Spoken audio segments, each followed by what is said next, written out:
স্বামী মারা গেছে, স্বামীর ১০০ দিনের কাজের বকেয়া টাকা পাবো কোনোদিন ভাবিনি, বললেন এক বিধবা মা।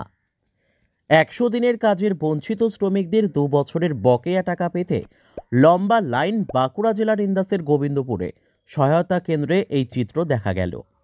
সহায়তা কেন্দ্রে নথি জমা দিতে আসা এক বিধবা মা সাংবাদিকের প্রশ্নের উত্তরে বলেন, আমার স্বামী কয়েক মাস হলো মারা গেছে। বেঁচে থাকা অবস্থায় ১০০ দিনের কাজ করেছিল। হঠাৎ একদিন কয়েকজন এসে বলে, তোমার স্বামীর ১০০ দিনের কাজের বকেয়া টাকা পাওয়া যাবে। ব্যাংকের পাসবই, জব কার্ডের জেরক্স, অন্যান্য নথি নিয়ে সহায়তা কেন্দ্রে আসবে।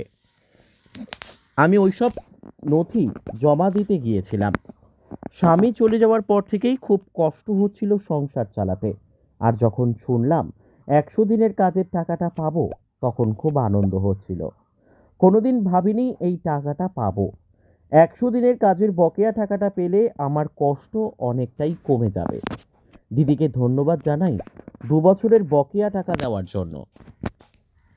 বাঁকুড়ার ইন্দাসের গোবিন্দপুর থেকে আব্দুল হাইয়ের রিপোর্ট, আমাদের টিভি। পুরো দেখলাম আপনি কিছু কাগজ নিয়ে দাঁড়িয়েছিলেন, কেন দাঁড়িয়েছিলেন ওখানে?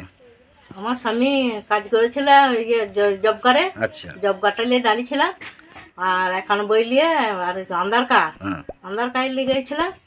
দিয়ে বাড়ি বাড়ি এসেছিল, আচ্ছা। বললে যে তুমি যাবে, গেলে পরে টাকাটা তোমার স্বামীর পাবে জব কার্ডে। আচ্ছা আচ্ছা, এই ২ বছর টাকা ফেরত পাচ্ছেন, আপনি কতটা খুশি? আমি বহুত খুশি হয়েছি যে পেলে পরে যেমন হোক আমারও সংসারটা চলবে। আর আপনি কি আশা করেছিলেন এই না, ২ বছর টাকা? কোনোদিনই আশা করিনি, দিদি দিচ্ছে ওইটুকু আশা ভরসা রয়েছে। আপনি কতটা খুশি? আমি বহুত খুশি। আপনার নাম? আমার নাম লক্ষ্মী বাগদি।